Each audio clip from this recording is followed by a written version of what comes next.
बिस्मिल्लाहिर्रहमानिर्रहीम, अस्सलाम वालेकुम। आप देख रहे हैं स्पोर्ट्स 360। मैं हूं अहमद नवाज। पाकिस्तान और इंग्लैंड के माबैन तीसरा टेस्ट मैच शुरू होने जा रहा है। पाकिस्तान और इंग्लैंड दोनों ने अपने स्क्वाड्स का ऐलान कर दिया है। जहां पर इंग्लैंड के स्क्वाड में हमें दो तब्दीलियां देखने को मिली, वहां पर Pakistan has gone with the same playing 11। तो मोस्ट प्रोबेबली मेरे ख्याल से जो हमारी हिकमत अमली है वो बड़ी क्लियर है इसके सामने। और अगर आप थोड़ा सा वो जो कुछ खबरें चल रही थी कि शायद कोई डेब्यू नज़र आ सकता है या बैटिंग में शायद कोई तब्दीली नज़र आए, ऐसा नहीं है। तो सीरीज़ का जो इख्तिताम है वो उसी सेम स्क्वाड के साथ होगा जो पाकिस्तान पिछले कुछ अर्से से खिला रहा है। ऑब्वियसली दूसरे टेस्ट मैच के बाद ही आपको नोमान और साजिद अली टीम में वापस नजर आए। तो यही हमारी हिकमत अमली है। अब देखना यही है कि पिच का दारोमदार क्या होगा। अगर इंग्लैंड टीम की बात करें तो गस एटकिंसन वापस आ रहे हैं, साथ ही साथ रेहान अहमद को डाला गया है इस तीसरे टेस्ट मैच के लिए, और बर्टन कास्ट जो हैं वो नहीं खेलेंगे। और साथ जो है अगर आप ओवरऑल पॉट्स की बात करें तो दो खिलाड़ियों को रेस्ट देकर अब वो क्या अपनी बॉलिंग स्ट्रॉन्ग करना चाह रहे हैं। मेरे ख्याल से उन्होंने ये भी नोट किया है कि अगर चौथे पाँचवें दिन जो लगता यही है कि मैच चला जाएगा पाँचवें दिन तक, तो फिर रेहान कितने इफेक्टिव हो सकते हैं। बहुत अच्छे बॉलर हैं, ऑल दो के शुएब बशीर ने भी बॉल्ड प्रीटी डिसेंटली, लेकिन जहाँ पर जैक लीच इतना डोमिनेट करें वहाँ पर अगर एक लेग स्पिनर आएगा तो ट्रेडिशनली हम लेग स्पिनर्स पर वीक हैं। तो मेरे ख्याल से एक अच्छा अटैकिंग मूव हो सकता है, लेकिन लगता यही है कि इंग्लैंड जो है वो बेसबॉल क्रिकेट अपनी दोबारा से पिंडी में खेलेगी। पिच कैसे होगी, हीटर्स भी सबने देख लिए, पंखे भी देख लिए, लेकिन पिच कैसे होगी ये एक बड़ा अहम सवाल है। सऊद शकील ने तो इस हिकमत अमली को बहुत सराहा है कि हम एक अटैकिंग सोच के साथ जा रहे हैं जहाँ पर हमारे स्पिनर्स डोमिनेट कर रहे हैं। तो उन्होंने तो बहुत ज़्यादा तारीफ़ की है इस गेम प्लान की जहाँ पर स्पिनर्स डोमिनेट करते हैं। उसके बाद आपसे इमर्जिंग टीम्स एशिया कप की बात करनी है जहाँ पर पाकिस्तान और यूएई के माबैन ग्रुप मैच के बारे में भी बात करेंगे। इससे पहले पाकिस्तान ने ओमान को डोमिनेट किया, इंडिया से ज़रूर हारे थे, लेकिन ओवरऑल एक बैलेंस कैंपेन रही है। कुछ परफॉर्मेंस हैं जिनके बारे में बात करनी है, हमने कल भी आपसे जिक्र किया था। रोहिल नज़ीर बहुत अच्छी फॉर्म में नज़र आ रहे हैं, उस बारे में ज़रूर हम तफसील में गुफ्तगू करेंगे। हारिस उस फॉर्म में नहीं नज़र आ रहे जो हम चाह रहे थे। क्या बॉलिंग के अंदर हमें कुछ ऐसा बैकअप मिल रहा है? मेरे ख्याल से अब हमें ना सिर्फ स्पिनर्स की बात करनी है, बल्कि मुझे ज़ाती तौर पर यह लगता है कि अब अपनी जो फास्ट बॉलिंग डिपार्टमेंट जिसके बारे में हम इतनी बात करते थे कि back to back fast bowlers हैं, वो एकदम से हमें लग रहा है कि वो ब्लीक पिक्चर बन रही है। तो उसके बारे में भी ज़रूर हमने डिटेल में डिस्कशन करनी है। मैच आप बराह रास्त देख सकते हैं पाकिस्तान टेलीविजन स्पोर्ट्स पर। और ऑब्वियसली अगर आप इस वक्त स्कोर की बात करें तो 24 रन पर 2 खिलाड़ी आउट हैं मुत्तहिदा अरब अमारात के, तो इस बारे में भी ज़रूर हम गुफ्तगू करेंगे। उसके बाद बात करेंगे न्यूजीलैंड के चैट बॉवर्स जो कि डोमेस्टिक क्रिकेट में 103 गेंदों पर तेज़ तरीन डबल सेंचुरी बनाकर आलमी रिकॉर्ड उन्होंने कायम कर दिया है। और इससे कबल ट्रेविस हेड जो हैं और नारायण जो हैं उनका ये रिकॉर्ड था। और बहुत ही ज़बरदस्त डोमेस्टिक से रिकॉर्ड्स आते रहते हैं मेरे ख्याल से, बट जब आप फास्टेस्ट डबल सेंचुरी की बात करते हैं तो this is something very very interesting. उसके बाद आपसे बात करनी है ग्लासगो में होने वाली 2026 की कॉमनवेल्थ गेम्स की, जहाँ पर कई ऐसी मुख्तलिफ स्पोर्ट्स हैं, कई ऐसे खेल हैं जिनको इन गेम्स से निकाल दिया गया है। और अगर आप सिर्फ 10 खेलों तक ये महदूद रहेगी। इसमें क्रिकेट भी ऐसा एक खेल है जिसको कॉमनवेल्थ गेम से निकाला गया है। और मेरे ख्याल से जहाँ पर ओलंपिक्स में हम नई स्पोर्ट्स आते हुए देख रहे हैं, क्रिकेट की भी बात हो रही थी कि नेक्स्ट एडिशन में क्रिकेट भी इसका हिस्सा होगी, लेकिन कॉमनवेल्थ गेम से मुख्तलिफ ऐसी स्पोर्ट्स हैं जिनको निकाल दिया गया है। उसके बाद आपसे बात करनी है अर्जेंटाइन के आलमी शोहरत याफ्ता फुटबॉलर लियोनेल मेसी की, जो पहली बार अपने सीने पर कैमरा पहन कर फुटबॉल मैच खेलेंगे। एक नया पर्सपेक्टिव मिलेगा फैंस को। मेरे ख्याल से अगर आप ई गेमिंग करते हैं और प्ले स्टेशन या फिर पीसी गेमिंग के शौकीन हैं, फीफा के ख़ास तौर पर आप शौकीन हैं, तो वो जो एक रियल टाइम एक्सपीरियंस है वो असल में हमें नज़र आएगा कि आप देख सकेंगे कि मेसी जो है वो क्या देखते हैं, किस तरह मूव करते हैं फुटबॉल पिच के ऊपर। Technology gives us many miracles, तो इस बारे में भी ज़रूर बात करेंगे। और ऐसे इंसान शो पर मौजूद हैं जिनका ताल्लुक फ़ुटबॉल से भी है थोड़ा बहुत, तो वो बताएंगे कि इससे क्या फ़र्क पड़ेगा और क्या आपको देखने को मिलेगा। बहरहाल इन तमाम चीज़ों पर गुफ्तगू करनी है। टेस्ट मैच को एक अहम मौजू आज ज़रूर बनाएंगे, इस पर गुफ्तगू करेंगे। हिकमत अमली हमें पता है क्या है, प्लेइंग 11 वही सेम है, इंग्लैंड क्या करने वाला है, ये सवाल जो है वो बड़ा ज़रूरी आज साबित होगा। इन तमाम चीज़ों पर गुफ्तगू करने के लिए हमारा पैनल हमें ज्वाइन कर रहा है। सबसे पहले हमारी स्पोर्ट्स एक्सपर्ट, पाकिस्तान की साबिक क्रिकेट कप्तान, international commentator, broadcaster and presenter Sana Mir साहिबा, अस्सलाम वालेकुम। वालेकुम कैसी हैं? अस्सलाम, अल्लाह का शुक्र। बहुत शुक्रिया आप हमें ज्वाइन कर रही हैं। साथ ही साथ हमें ज्वाइन कर रहे हैं हमारे साथी एंकर और एक्सपर्ट जनाब सईद मोहम्मद अवैस, अस्सलाम वालेकुम। कैसे हैं जनाब आप? बहुत शुक्रिया जी, ज़बरदस्त, बहुत शुक्रिया आप भी हमें ज्वाइन कर रहे हैं। और साथ ही साथ हमें ज्वाइन कर रहे हैं स्पोर्ट्स जर्नलिस्ट हैं, खुद भी एक एंकर हैं, बड़ा ज़बरदस्त शो करते हैं, तज्ज़ियाकार भी हैं, जनाब अरसलान खोकर साहब, अस्सलाम वालेकुम। कैसे हैं अरसलान भैया? मैं ठीक हूँ, आप कैसे हैं? I am very good, thank you very much for joining the show as well. Sana आपसे आगाज़ करते हैं। तो मोर और less Pakistan as a same playing 11, England कुछ 2 चेंजेस के साथ गया और मैं सोच भी रहा था कि रेहान को शायद तीनों मैचेस खिला देते, तो लेकिन उनकी सोच थोड़ी सी डिफरेंट थी इंग्लैंड मैनेजमेंट की।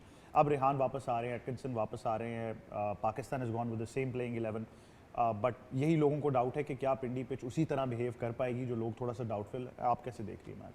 देखिए इंटरेस्टिंग होगा क्योंकि जिस तरह का मौसम भी है, थोड़ी नमी भी है, इसमें उस तरह की पिच को रिक्रिएट करना जो मुल्तान में बनी है वो थोड़ा चैलेंजिंग ज़रूर होगा। बट ऑफ कोर्स नज़र यही आता है कि पाकिस्तान मैनेजमेंट को और ओवरऑल एक इस तरह की सिक्योरिटी मिल गई है कि शायद उस पिच को बनाने में कामयाब हो गए और आप ज़्यादा चेंजेस करना भी नहीं चाहेंगे एक विनिंग स्क्वाड को जिसने इतना डोमिनेट करके जीता है, स्पेशली बॉलिंग अगर हम बात करें उसमें। तो एक ही हम चेंज एक्सपेक्ट करते कि शायद जाहिद महमूद की जगह एक फास्ट बॉलर को ऐड कर दिया जाए। मीर हमज़ा भी इंजरी का शिकार है, तो शायद वो भी सारी वजूहात दिमाग में ज़रूर होंगी हमारी टीम के। बैटिंग में हम सोच रहे थे कि शायद मुबस्सर को मौका मिले, पर उनको भी लगता है और इंतज़ार करना पड़ेगा, मे बी ऑस्ट्रेलिया सीरीज़ या आगे किसी वक्त में देखने को मौका मिलेगा। पर इंडिया में इंग्लैंड का जो स्क्वाड है, एटकिंसन ने बहुत अच्छी बॉलिंग कराई थी पहले टेस्ट मैच में और आई थिंक वो एक चैलेंज ज़रूर होगा पाकिस्तान के लिए, क्योंकि वो इससे पहले भी जो टूर्स होते आए हैं उसके अंदर बहुत नुमाया कारकर्दगी दिखाते हैं।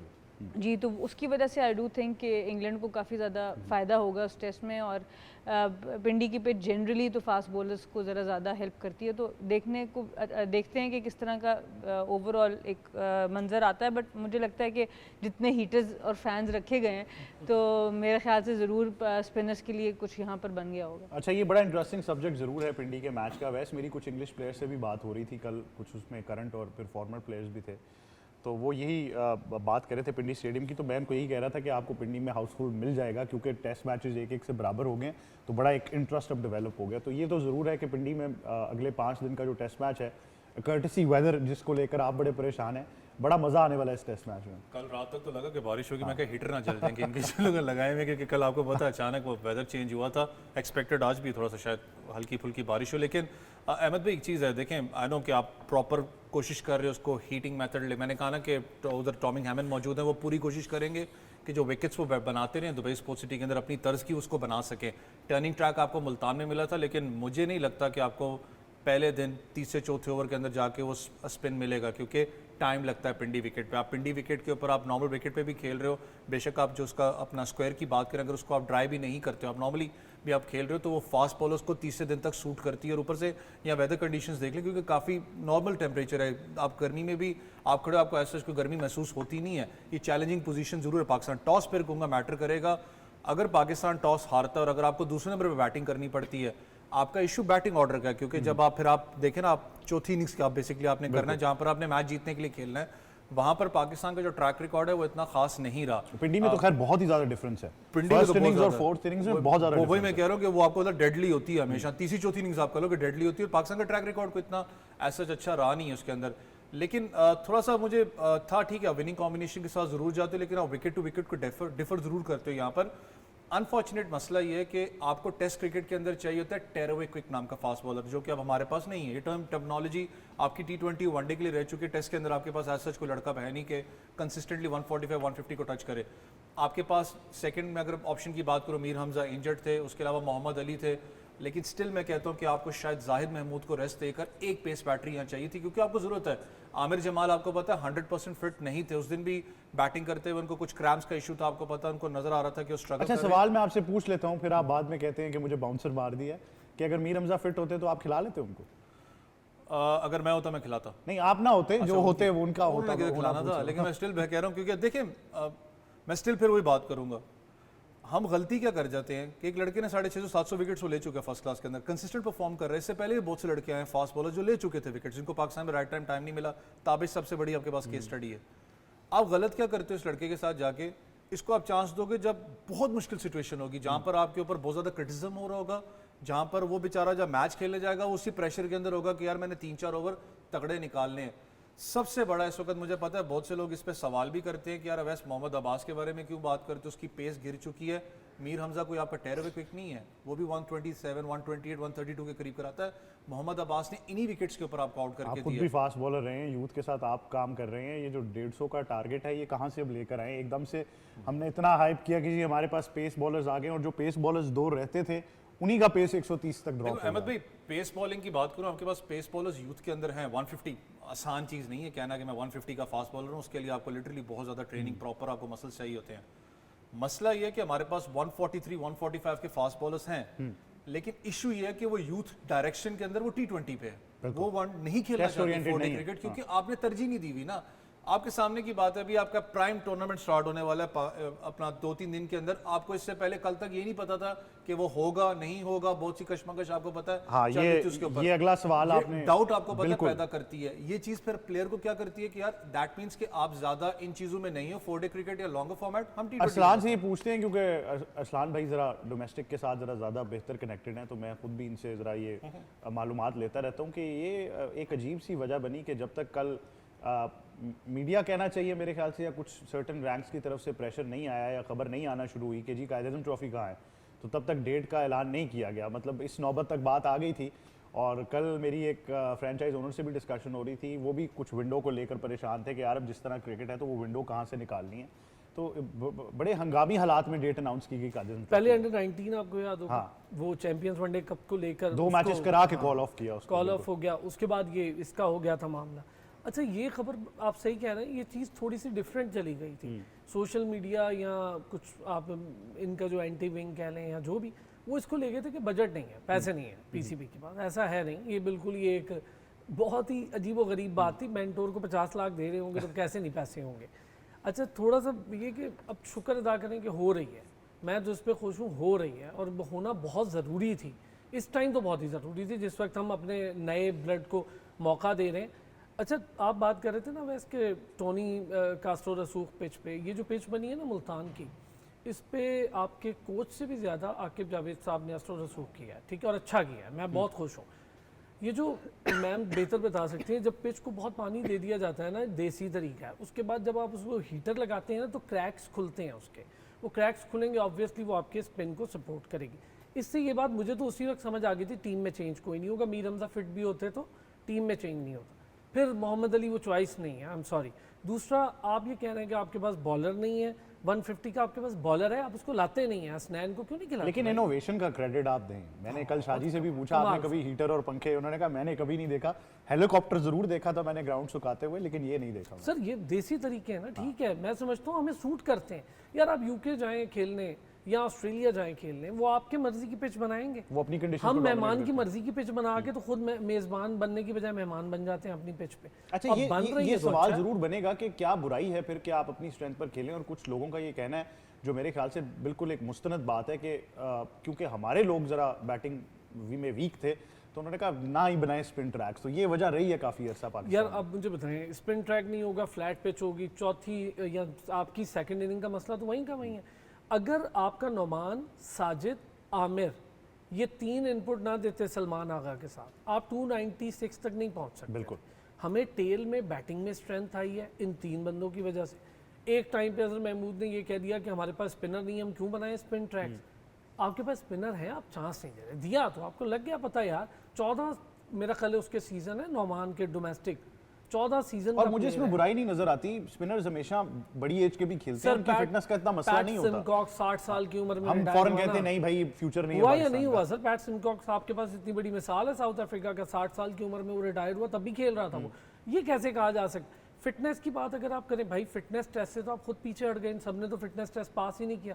थोड़ी देर पहले अभी खबर आई है कि उसामा मीर भी फिटनेस टेस्ट पास नहीं कर सके, लेकिन स्टिल वो कंसिडरेशन में है दौरा ऑस्ट्रेलिया के लिए। पर गैरी क्रिस्टन का इंतखाब कोई और है और गैरी क्रिस्टन किसी और को सपोर्ट कर रहे हैं। वो तो 2 ऐसे नाम सपोर्ट करें कि आप खुद भी बड़े हैरान होंगे। अच्छा, अब हैरानी वाले नाम है, पुराने वाले नाम वो नहीं है। शादाब और शाहीन, गैरी क्रिस्टन उनको बहुत सपोर्ट, वो कह रहे हैं जी कि एक ऐसा बॉलर होना चाहिए जिसका ये इम्पैक्ट हो कि यार ये आ रहा है तो, हालांकि मैं नहीं समझता कि ये आ रहा है तो कुछ शोएब अख्तर नहीं है वो। और शादाब मुझे नहीं लगता इतने यूजफुल हैं यार वनडे के, वो तो वनडे को काफ़ी अरसा हो गया भूल ही गया खेलना। आप कह रहे हैं यूजफुल नहीं है, एक सर्टन लॉबी कह रही कप्तानी के लिए नाम दिया जा रहा है वहाँ। यार सर्टन लॉबी तो आपका हारिस भी कप्तान करा रही थी, तो हारिस कप्तानी के लिए अहल है। नहीं, वो आप थे। नहीं फखर, लेकिन मैंने लिया था नाम, लेकिन पीटीवी की कप्तानी के लिए, पीटीवी के कप्तान है वो। जी हाँ जी बिल्कुल, उनके ये सोर्सेस थोड़ा सा डिफरेंस मसला हमारा क्या बन गया है, हमारे यहाँ प्रॉब्लम ये हो गई है कि अब आकिब जावेद आया, वो डोमिनेंसी करेगा, उनकी आदत है, वो ज़्यादा देर चल नहीं पाएंगे इस सिस्टम के साथ, क्योंकि वो कहते हैं कि जी मुझे फ्री हैंड चाहिए, ये सारे जानते हैं उनके बारे में। अब फ्री हैंड हमारे यहाँ वैसे नहीं दिया जाता। ये कायद-ए-आज़म ट्रॉफी वाले मसले में भी उन्होंने बहुत इन्फ्लुएंस किया। उन्होंने कहा यार आप ये कैसे कर सकते हैं कि इसको डिले करें, और ये डिले हो गया तो हमारे पास जो आगे चैंपियंस ट्रॉफी Window के नहीं लिए है आपके 6 नाम पास। और आने थे, बिल्कुल। वो भी नहीं मैं देख पाऊंगा। वो तो काम करेगा, पर वो ऐसा बंदा कब तक काम करेगा ये भी हम देख लेंगे। बट यार जब आप 3 फॉर्मेट खेलते हैं ना, तो कम से कम 2-3 प्लेयर ही होते हैं जो हर फॉर्मेट खेलते हैं, बाकी प्लेयर्स आप चेंज करते हैं। आप ऑस्ट्रेलिया को देखिए यार, जीता हुआ वर्ल्ड कप का कैप्टन T20 में पानी पिला रहा है, जीता हुआ वर्ल्ड कप का कैप्टन, वो उसमें हार भी गए तो किसी ने ये नहीं कहा यार इसको कैप्टन बनाना चाहिए था, उन्होंने नहीं कहा। वो इस चक्कर में पड़ते नहीं। हमारे यहाँ सोशल मीडिया अजीब उनकी तो रेस में भी कोई नहीं नजर आता, हाँ, एकदम से और कप्तान अनाउंस हो देखिए, जाता है। और सोशल मीडिया इन्फ्लुएंस जब आप बहुत ज़्यादा लेते हैं वो तो लेगा नहीं आके इन चीज़ों से बहुत दूर भी, और वो लेगा भी नहीं। अब थोड़ी सी सख्ती होगी, बहुत सारी चीखें भी आपको सुनाई देंगी बहुत जगह से, पर मुझे लगता है कि अब रिजल्ट आएंगे। और इस टेस्ट में ये बात ठीक कही मैम ने, जो मुल्तान का एटमॉस्फेयर है या मौसम है ना यार, वो 5 दिन एक जैसा रह सकता है। पिंडी का मौसम 5 दिन एक जैसा बिल्कुल, मुल्तान के बारे में बड़ा वो फेमसली कहा गया कि वहाँ 2 मौसम है, या तो गर्मी है या बहुत गर्मी है। तो बड़ा सिंपल है वहाँ पर। 5 दिन एक जैसा नहीं रहता, पिच का बिहेवियर तब्दील होगा। फ़र्ज़ करें आपको आखिरी 2 दिन स्पिन या तो बहुत फ़ायदा दे जाएगी या बिल्कुल फ्लैट हो जाएगी, लेकिन कम से कम पहली इनिंग की डोमिनेंसी तो कर लेंगे ना यार। आप पहली इनिंग आपने डोमिनेट कर ली, आप मेंटली। और एक खुशी की बात जो मुझे बड़ी खुशी हुई, मैं अगर if I am not wrong 2021 के बाद से मैं पहली बार देख रहा हूँ कि आपने कोई टेस्ट हराया और दूसरी टीम ने चेंजेस किए हैं डर के। वो चेंजेस ही नहीं करते थे, वो सिर्फ टेस्ट करते थे प्लेयर, यार इसको भी खिला दो, जीत जाएंगे हम लोग। तो ये चेंजेस किए हैं डर के, इसका मतलब है पॉजिटिव रिजल्ट। पॉजिटिव साइड पर हम जा रहे हैं। मेरे ख्याल से मुल्तान को पाकिस्तान ने भरपूर तरीके से डोमिनेट किया, उस पिच का भी फ़ायदा उठाया। मुल्तान का हम भी फ़ायदा उठाते हैं जब कप्तान जाती हैं, हम भी हलवे से ज़रूर महसूस होते हैं सारे लोग, लेकिन इसमें कोई बुराई नहीं है। देखें, मैं ये ज़रूर समझता हूँ, आप इसमें सबसे बेहतर कमेंट कर सकती हैं, आप दुनिया की कई ऐसी कंडीशंस में और पिचेस में खेली हैं, आपके पास वो वसी तजर्बा है कि हर साइड अपनी जो कंडीशंस हैं उनका पूरा यूज़ करती है, उसको पूरे तरीके से यूटिलाइज़ करती है। लेकिन ऑब्वियसली हमारे यहाँ पर इनसिक्योरिटीज़ इस तरह की हैं कि कोई, पहली बात तो कप्तान इतना एम्पावर किया नहीं गया, और अगर कोई कप्तान आया भी तो वो ये नहीं कह सका हाँ भाई ये पिच है जो मुझे चाहिए, मुझे अगले पूरे सीज़न के लिए ये पिचेस चाहिए। देखिए, सबसे बड़ा हमारा जो नुकसान है क्रिकेट के अंदर आज तक जो भी रहा है कि कम्युनिकेशन में, हमेशा ये बात बार बार करती हूँ, पर इसका इतनी अहमियत है कम्युनिकेशन की कि आप, जब मैं कप्तान बनी तो मुझे कोई ये बताने वाला नहीं था कि इंग्लैंड में पिचेस कैसी खेले जाएंगी या ऑस्ट्रेलिया में पिचेस कैसी खेली जाएंगी। हमें वहाँ जाते थे, एक मैच खेलते थे, फिर पता चलता था। और जब जिस वक्त हमने टूर करने शुरू किए उस वक्त वार्म अप मैचेस का भी इतना कोई ख़ास नहीं था, बहुत हुआ तो एक आध मिल जाता था, वरना सीधा जाके मैचेस आपने शुरू। एक्लामेटाइज हुए हुए खेल। तो इसी तरीके से जब आप मेंस क्रिकेट के अंदर भी आते हैं तो आपका जो ग्राउंड स्टाफ है, जो एक्चुअल ग्राउंड पर काम करते हैं, उनका और जो क्यूरेटर्स हैं, जो कोचेस हैं या फॉरेन कोचेस आते हैं, उनका आपस में कितना कम्युनिकेशन है, बहुत कम है। तो जो अच्छे प्रोसेसेस आपकी पिच के ऊपर काम करते आए, ऊपर से कोई बंदा आया उसने कहा ऐसी पिच बना दो, किसी ने हार्डली उनसे पूछा होगा कि आप इससे पहले अगर ऐसी पिच बनाते थे तो कैसे बनाते थे। आपके अपने कोई ट्रेडिशनल तरीके होते हैं जो कि आपको बड़े अरसे से फ़ायदा दे रहे होते हैं, पर क्योंकि हमारा वो लिंक ही नहीं है, वो कनेक्शन ही नहीं है। अगर किसी ने बाहर से आके कह दिया अब ये पिच बननी है, चलो जी, अब उनको साइलेंट करके कि उनको तो कुछ पता नहीं है, हमें सब पता है। तो ये वाला जो माइंडसेट है हमारा ऊपर से लोगों को एक्सपोर्ट करके लाने का और इंपोर्ट करके लाने का, और ये हमारा डोमेस्टिक स्ट्रक्चर में भी हमेशा यही हुआ कि किसी ने कहा जी स्ट्रक्चर बदल दो, नीचे किसी से नहीं पूछा गया, किसी प्लेयर से, स्टेक होल्डर से रब्ता नहीं किया गया कि उसके नुकसान क्या होंगे।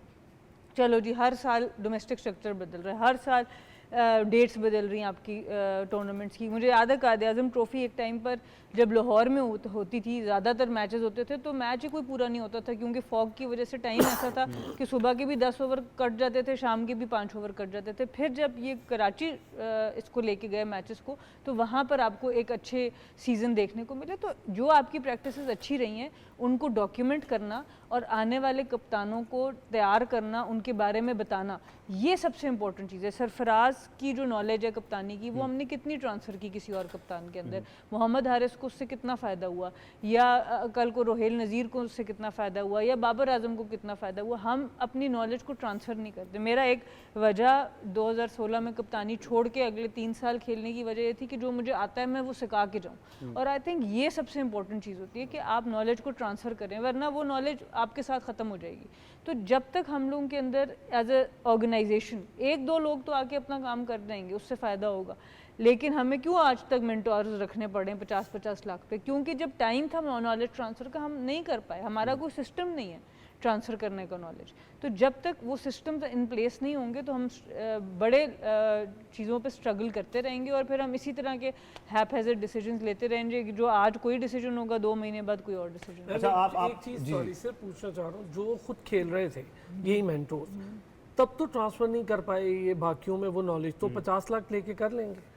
देखिए बात ये कि ये कसूर मैं मेंटोर्स का इतना नहीं कहूँगी, जो इनको रख रहे हैं वो ज़्यादा कसूर है उस चीज़ का। और दूसरा ये हमारी जो इनसिक्योरिटी की अहमद ने बात की, मैं आपको बताती हूँ, अभी मैं वर्ल्ड कप पे गई हूँ, जितने भी कमेंटेटर्स, लड़कियां कमेंटेटर्स होती हैं, लड़के कमेंटेटर्स होते हैं, वो मैच से पहले जाके उस ग्राउंड की, हमें बहुत स्टैट्स मिलते हैं, जो कमेंट्री के दिन से पहले हमें ढेर ग्राउंड के हिसाब से स्टैट्स, टीम के मैचअप्स, ये वो सब कुछ मिलता है, वो जाके टीम के साथ शेयर करते हैं। हम लोगों के इतने इनसिक्योर लोग हैं कि अंदर से आवाज़ें लगाते हैं कि इनके पास खड़े मत हो। हमारा तो सबसे बड़ा प्रॉब्लम, मैं हंसने लग गई, मैंने कहा मैं भी 50 लाख ले लूँ तो तुम लोगों से बात होने देंगी, वरना जब आप फ्री में नॉलेज ट्रांसफर कर रहे होते हो उससे भी इनको परेशानी होती है। अच्छा, वैसे मैं कहने भी लगा था कि ये सवाल उन्हीं से पूछें जिन्होंने लिए हो 50 लाख, हमें भी पता लगे, अवैस को तो शायद पता होगा। तो हमारी ये इनसिक्योरिटीज कप्तान बात करें, इसको सेकंड में करूंगा कि ये तो बात हो रही है ना प्लेयर की, क्योंकि वापस आऊँ आपके पास, मुझे ब्रेक पे जाना है, वापस आता हूँ आपके पास, ब्रेक पे जाना है, बट असलान भाई 2 नाम बोलूंगा, जल्दी से बता दें, मोहम्मद रिजवान या सलमान अली आगा। मोहम्मद रिजवान। चले, खबर हमने निकाल ली है, ज़रूरी होता है जब भाई आए हों कि उनसे पता लगा लें, लेकिन ब्रेक के बाद कंटिन्यू करेंगे, देखते रहिए स्पोर्ट्स 360।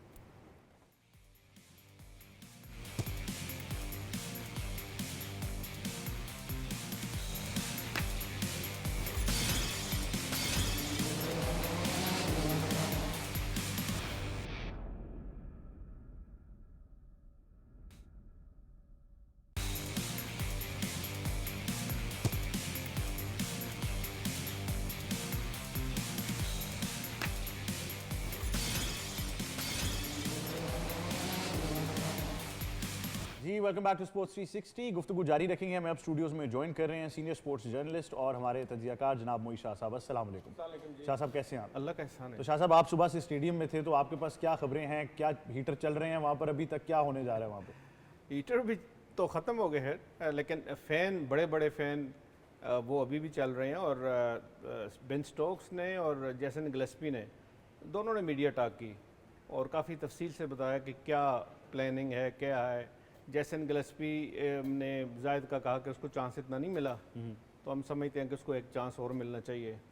और बेन स्टोक्स समझता था कि ये जो पिच है, ये शायद पहले दिन ही शाम तक इसकी हालत थोड़ी ठीक ना हो, कुछ ऐसी हो जाए कि टर्न शुरू कर दे, या ज़्यादा मतलब है कि उसमें हेल्प आ जाए स्पिनर के लिए, जो कि अर्ली आवर्स में शायद ना हो, लेकिन ड्यूरिंग द इवनिंग और या सेकंड डे ये ज़रूर कोई ना कोई हेल्प करेगी स्पिनर को।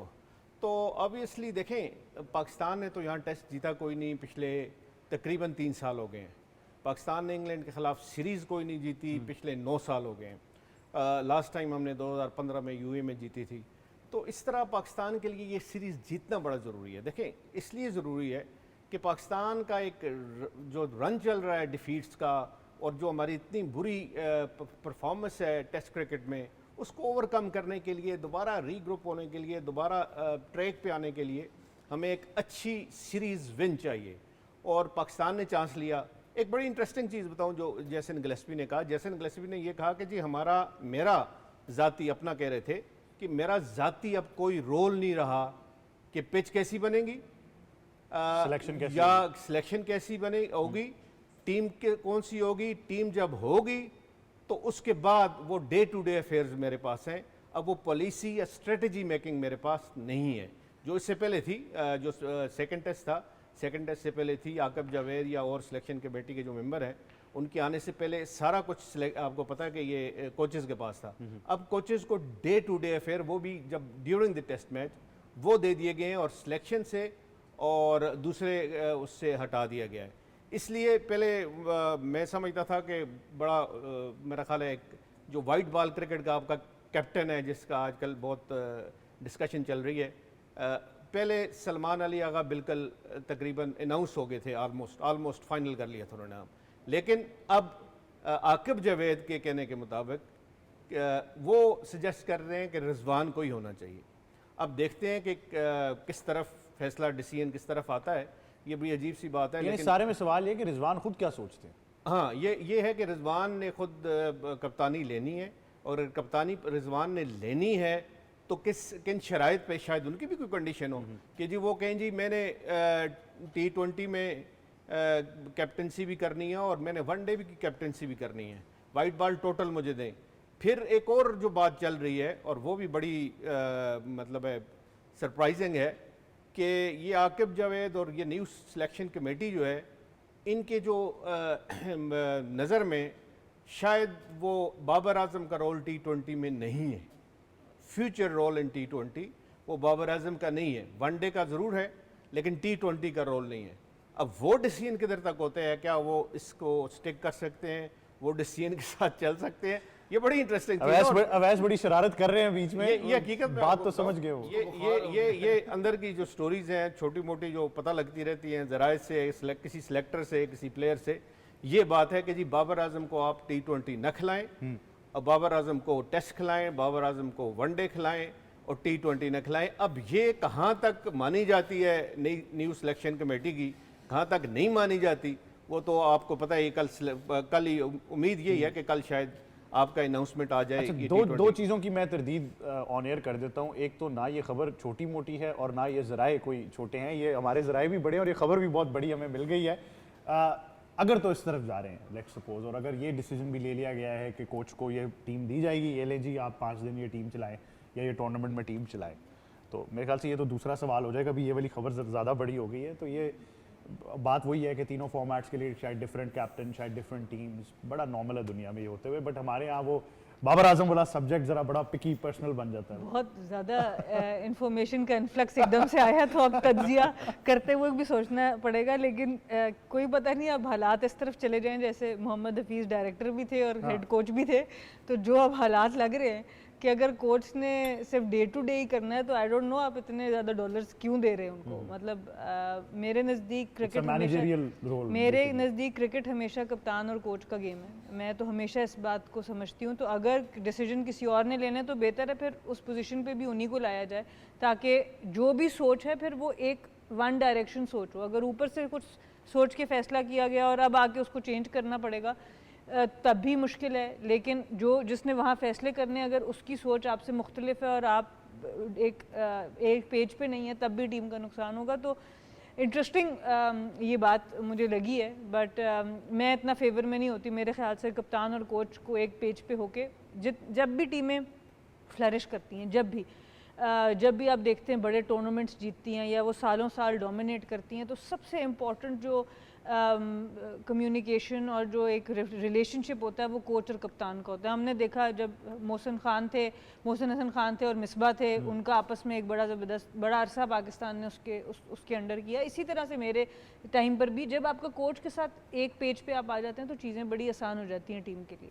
एक तो ये चीज़ है, और दूसरी बात ये है कि T20 में बाबर को कप्तानी से हटाना या उनका कप्तानी छोड़ना, ये जो सारी चीज़ें, उसमें बड़े अरसे से ये बात नज़र आ रही थी कि बाबर और रिजवान में से किसी एक की ही जगह बनेगी T20 के अंदर। बहुत अरसे से ये डिबेट चल रही है। उनके स्ट्राइक रेट्स के ऊपर कुछ लोग उसको डिफेंड करते थे कि नहीं जी वो कंसिस्टेंट हैं, नंबर्स के ऊपर बहुत सी बहस चली। तो ये टाइम आना था कि जब आपको उन दोनों में से एक को सिलेक्ट करना था। तो ऑफ कोर्स अगर बाबर को आप कप्तानी के लिए, रिजवान को आपको कप्तानी के लिए आप सोच रहे हैं, तो फिर बाबर आजम के लिए मुश्किल हो सकती है। इसमें ये एक चीज़ थी जो बड़े अरसे से बैक बर्नर पे गर्म हो रही थी। आई थिंक ये चीज़ तो है। और बाकी ये कि ऑब्वियसली ये भी फिर बड़ा इंटरेस्टिंग होगा कि अगर आकिब जावेद खुद पुश कर रहे हैं मोहम्मद रिजवान को, तो जनरली मोहम्मद रिजवान को देखने में ये आया कि वो भी अपने डिसीजंस खुद लेना चाहते हैं। सो वहाँ पे अब क्लैश कितना आएगा या आपस में उनकी कितनी अंडरस्टैंडिंग है, ये भी वक्त ही बताएगा ये चीज़। अवैस कैसे हैं आप? बुखार हो गया। बट जिस तरह मैंने कहा खबर भी बड़ी है, ज़राए भी हमारे बहुत बड़े हैं। देखें शाहजी को ना, हमें स्टेडियम से आ रहे हों शाहजी, या वो 70-80 सीढ़ियाँ चढ़कर आ रहे हों, खबर वो निकाल लेते हैं और खबर उन्होंने वाकई निकाली है। बट शाहजी आती कोट उतारा, मैं तो पता नहीं क्या करने लगा। बट ये किस तरफ चीज़ों को जाते हुए देख रहे हैं? रिजवान की अगर बात करूँ अहमद भाई, जितना उस फ्रेंचाइज के साथ काम किया है, रिजवान हमेशा एक चीज़ रिजी भाई की रही है कि वो स्ट्रेट फॉरवर्ड एक बात होती है टीम मैनेजमेंट के अंदर की, मैं कैप्टन हूँ, मैं टीम की डिसीजन लूँगा और मैं आपको रिजल्ट प्रोड्यूस करके दूंगा। ये कप्तान होता है और अकाउंटेबिलिटी में कप्तान की जो बात है लिटरली मैं भी इसको बैकअप करूंगा। टीम हमेशा याद रखिएगा लड़ाता कप्तान और कोच है। जो मैनेजमेंट बैठी है, जो सिलेक्शन कमेटी उनका काम है, ठीक है आप सिलेक्शन कमेटी, आपके पास एक पूल ऑफ क्रिकेट आता है, आप उसमें से कुछ प्लेयर्स निकाल दो, लेकिन रोल आपका इंपॉर्टेंट होता है कोच का, क्योंकि उसने टीम का रिजल्ट प्रोड्यूस करके आपको देना है। ये फिर आप ज्यादती करते हो कि अगर खुदा ना खास्ता रिजल्ट प्रोड्यूस ना हो तो आप कैप्टन और कोच को जो सा है अंडर स्क्रूटनी लेके आओ, उनको बचाओ। लेकिन रिजवान की मैंने बात की ना, दो चीज़ें हैं। रिजवान अगर वो कप्तानी लेते हैं, मैंने कहा ना कि उनको फिर वो चीज़ चाहिए होगी कि मैं कप्तान हूँ तो मैं अपनी मर्जी की टीम खिलाऊंगा, फिर मैं अकाउंटेबल भी हूँ। बाबर आजम की अगर मैं बात करूं तो मुझे नहीं लगता कि कप्तान अगर रिजवान आते हैं तो बाबर आजम को ड्रॉप करना चाहेंगे, क्योंकि आपको पता है कि चाहे वो आप बात करें इनकी आपस में पार्टनरशिप की बात करें, वो आपको पता है लीग क्रिकेट के अंदर भी बड़ी तगड़ी जाती रही है, इनकी वर्ल्ड क्रिकेट के अंदर पाकिस्तान के लिए भी जाती रही है। रिजवान बहुत ज़्यादा उनके लिए बात भी करते हुए आए हैं, वो बाबर की चाहे बात करें बात करते हुए आए हैं। अब देखने वाली बात है कि आकिब जावेद इसको किस तरीके से कायल करते हैं रिजवान को। लेकिन लिटरली मेरे पास शायद अब अल्फाज कम पड़ गए, मैं खुद सोच में पड़ गया। शाहजी ने जो बात की है कि शायद बाबर को यहाँ पर रिमूव किया जाए, लेकिन दो चीज़ें हैं, क्या मीडिया प्रेशर, क्या फ़ैन प्रेशर आप बर्दाश्त करेंगे? अगर आप देखें, अगर आप बेहतरी चाह रहे हैं पाकिस्तान क्रिकेट की, ऑब्वियसली वहाँ जो थिंक टैंक बैठा है वो शायद मुझसे बेहतर समझता है इस चीज़ को, क्या करना है, किस पे प्लेयर टीम को किस अपना लेवल पे खिलाना है। लेकिन प्रेशर जो उनसा है, क्या उसको बर्दाश्त करेगा? क्या उस प्रेशर के अंदर पाकिस्तान क्रिकेट बोर्ड या आकिब जावेद आएंगे? दूसरा, आकिब भाई के साथ मेरे कोच रहे हैं, उस्ताद हैं मेरे, एक डिसीजन का बहुत अच्छा रहा कि आपने कहा कि विकेट जोन से आप 3 स्पिनर ले आओ, विकेट के ऊपर घास उड़ा दो, सारा मामला है। एक मैच हुआ, अभी दूसरा मैच बाकी है। मैं क्रिटिसाइज नहीं कर रहा, इसके बाद आपकी ऑस्ट्रेलिया सीरीज़ है। हमेशा याद रखिएगा, हमारे जितने सिलेक्टर्स हैं, हमारे जितने कोचेज़ हैं, वो जो पाकिस्तान के अंदर सीरीज़ होती है ज़्यादा स्क्रूटनी में नहीं जाते। जब ऑस्ट्रेलिया सीरीज़ होती है, ऑस्ट्रेलिया में जब आपने खेलना है ना, तब मैं प्रेशर देखूंगा कितना इनके ऊपर होता है। अगर खुदा न खास्ता आपकी टीम परफॉर्म नहीं करती, क्यों? वहाँ पर आपको पता है बहुत से प्लेयर्स, बहुत सी मैनेजमेंट वाले बैकफुट पे जाते हैं, मैंने देखा हुआ उनको पीछे हटते हैं। अच्छा, ये जरूर है कि obviously because of this duty now वो फ्रेंचाइज से ही is parting ways, he has to, ये कॉन्फ्लिक्ट ऑफ इंटरेस्ट ज़रूर आ जाता है। लेकिन वहाँ पर भी बड़ी ज़बरदस्त खबरें हैं कि वहाँ पर कौन आ रहा है, तो ये या सलामू आप पढ़ते रहे, हम आपको बताते हैं। खबर आप भी हमें दे हम देना, आप हमसे खबरें लेते हैं। मेरी वाली बाद में खबर मैं बाद में खबर आपको बताता हूँ। उससे पहले मैं सिर्फ एक अपडेट फैंस को जो है वो फैंस हो, आप तमाम नाज़रीनों सबको ये अपडेट ज़रूर देनी है कि मुत्तहिदा अरब अमीरात के 7 खिलाड़ी आउट हैं 60 रन के ऊपर, और 180 रन का ताकुब कर रहे थे। पाकिस्तान स्कोर्ड 179, और जो हम बार बार कह रहे थे हारिस फॉर्म में नहीं नज़र आ रहे, तो आज कप्तान मोहम्मद हारिस ने बड़ी ज़बरदस्त धुआंधार इनिंग खेली, 144 के स्ट्राइक रेट से 6 चौके 3 छक्के उन्होंने लगाए, 71 run of 49 deliveries. Not out रहे मोहम्मद हारिस,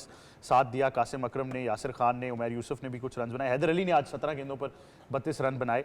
और अगर आप यूएई की बात करें तो मोहम्मद फारूक ने 3 खिलाड़ियों को आउट किया, लेकिन अब तक काफ़ी मुश्किलात का सामना है। शाहनवाज धानी 3 खिलाड़ियों को आउट कर चुके हैं, 2 सुफियान वकीम ने विकेट्स ली हैं, 1 विकेट अब्बास आफरीदी, 1 अरफात मिनहास, और ये बराह रास्त आप तमाम एक्शन जो है वो देख रहे हैं। 60 रन पर 7 खिलाड़ी आउट हैं, 13वां ओवर जो है वो मुकम्मल हो चुका है, और पीटीवी स्पोर्ट्स पर आप ये तमाम एक्शन बराह रास्त देख सकते हैं। हम आपको साथ ही साथ अपडेट करते रहेंगे। इस पर थोड़ी सी बात कर लेते हैं शाहजी, तो थोड़ी सी डोमिनेंस ज़रा इसी तरीके से नज़र आनी चाहिए थी। मेरे ख्याल से 180 रन का टारगेट बड़ा ज़बरदस्त हो गया। सबसे इंपॉर्टेंट चीज़ है, देखें हारिस की जिस तरह फॉर्म नहीं लग रही थी, और आज शुरू में वो अच्छा नहीं खेले, शुरू में काफ़ी बीट हुए हैं, बल्कि उनके एक फास्ट बॉलर है जो यूई का जो अटैक बॉलर थे, उससे काफ़ी बीट हुए, और लगता यही था कि शायद ये ज़्यादा लंबी इनिंग न खेल सके। लेकिन फिर उन्होंने अपने आप को दोबारा सेटल डाउन हुए और अच्छी इनिंग खेली, बहुत अच्छी इनिंग खेली, बड़ी पावरफुल इनिंग खेली, और फिर उन्होंने मुड़ के पीछे नहीं देखा, और जो 70 ऑड रन बनाए हैं वो बिल्कुल एक, मैं कहता हूँ, स्पेक्टेकुलर नाक था। और यही हैदर की इनिंग का भी था, और दोनों की पार्टनरशिप जो चली वो बड़ी ज़बरदस्त चली, और इतना बड़ा स्कोर कर दिया कि इसमें यूएई, आपको पता है, फिर इतनी बड़े स्कोर को चेस करना इतना आसान नहीं होता। अच्छी पाकिस्तान की जो अटैक है, स्पिन का अटैक भी अच्छा है, और फास्ट बॉलिंग भी पाकिस्तान की बड़ी अच्छी है। और धानी ने शुरू में इतना शायद 1-2 ओवर ठीक नहीं किया, लेकिन उसके बाद उन्होंने भी 1 आध ओवर के बाद ठीक हो गए, और विकेटें भी ली। और पाकिस्तान की जो स्पिन अटैक है, ख़ासकर यंगस्टर का, देखें सबसे अच्छी बात है कि पाकिस्तान के इसमें ऐसे यंगस्टर हैं, स्पिनर ख़ासकर अरफात मिनास हो गए, इस तरह के सुफियान मुकीम बहुत अच्छे हैं। ये स्पिनर हैं, ये आगे पाकिस्तान को सर्व करने वाले हैं, और यहाँ से एक्सपोजर लेके चलेंगे, यहाँ से अपना एक्सपीरियंस लेके चलेंगे, तो इनकी स्किल्स जो है, इनको पता लगेगा कि बैट्समैन किस तरह खेलता है, किस तरह बैट्समैन को रोका जा सकता है, किस तरह बाउंड्री नहीं खाई जा सकती, किस तरह विकेट ली जा सकती है, क्या क्या टैक्टिक्स चाहिए होते हैं, इंटरनेशनल क्रिकेट में। इंटरनेशनल क्रिकेट लुक लाइक ये इमर्जिंग जो एशिया कप होता है, तो बड़ा अच्छी फ़िलहाल पाकिस्तान की परफॉर्मेंस है। इवन इंडिया के ख़िलाफ़ भी जो हम मैच आ रहे, बड़ा क्लोजली आ रहे, कोई भी टीम उस वक्त जीत सकती है जब इतना क्लोज मैच चला जाए। तो होपफुली अब आगे जाके अगर इंडिया से दोबारा ये खेलते हैं तो Pakistan would be in a better position कि इंडिया को वो चेक कर सके और इंडिया से जीत सके। बिल्कुल ऐसे ही है, और मेरे ख्याल से ज़बरदस्त परफॉर्मेंस ज़रूर रही है। तो हारिस जो हैं वो ज़रा थोड़े से मेरे ख्याल से ज़ाती तौर पर भी कॉन्फिडेंट होंगे इस इनिंग्स के बाद। बिल्कुल, बड़ी ज़रूरी थी उनके लिए। एज ए प्लेयर ऑब्वियसली मेहनत बहुत करते हैं और एक ख़ास ब्रांड ऑफ क्रिकेट खेलते हैं जिसकी वजह से कंसिस्टेंसी रखना इतना आसान नहीं है। तो ऐसे प्लेयर्स के लिए जब आपको पता है आपने उनको एक रोल दिया है, तो ये बड़ा इंपॉर्टेंट होता है कि अगर तो वो रोल निभाते हुए आउट हो जाते हैं तो फिर हम लोगों को पेशेंट रहना चाहिए। पर जैसे शाहजी ने बात की कि शुरू में वो स्लो खेले, उस तरह से उनकी शॉट्स नहीं लग रही थी, लेकिन बाद में जो रिकवरी की है वो बहुत ही आउटस्टैंडिंग। और सारे बैटर्स को, उमैर बिन यूसुफ को देख लें या अब्दुल समद को देख लें, जिसको भी आप देखें, अब्दुल समद तो शायद जल्दी आउट हुए, सॉरी, जो बाकी भी बैटर्स हैं बहुत एक अच्छे स्ट्राइक रेट से। हैदर अली भी एकदम हैदर से, अली, हाँ हाँ। जी, हैदर अली ने 18 पे 31 रन किए। तो ये एक इम्पॉर्टेंट चीज़ नज़र आई कि एक रोल जो है डेफिनेशन और बड़े मार्जिन से जीतने के। पहला मैच पाकिस्तान हारा है इंडिया से, तो उसके बाद ज़रूरी ये होता है कि आप बड़े मार्जिन से जीत के अपने नेट रन रेट वगैरह को बेहतर करें। बिल्कुल ऐसे ही। और अगर हम इस टेबल की भी बात करें तो यही बात बार बार की जा रही थी कि पाकिस्तान ने थोड़ा सा ज़रा डोमिनेट ज़रा अच्छे तरीके से करना चाहिए ऐसी टीम्स को जहां पर आपको लगता है कि आप पैडल पूरे तरीके से रख सकते हैं। बट सना मीर, अवैस और मोई शाह साहब, आप लोगों का बहुत शुक्रिया कि आप हमें ज्वाइन कर रहे थे। मैच कुछ ही लम्हों का रह गया है, लगता है पाकिस्तान जो 3 विकेटें रहती हैं वो भी जल्द लेकर तो ये मैच जो है अपने नाम कर लेंगे। शाहीन्स बहुत अच्छा खेल रहे हैं अभी तक, और उम्मीद हमने यही लगानी है कि देखें टूर्नामेंट्स में रिजल्ट तो मैटर करते हैं, लेकिन पाकिस्तान के फ्यूचर में हमें क्या सपोर्ट मिल सकती है ये बड़ा ज़रूरी है। यही था आज का स्पोर्ट्स 360। मुझे और टीम को दीजिए इजाज़त। अल्लाह हाफ़िज़।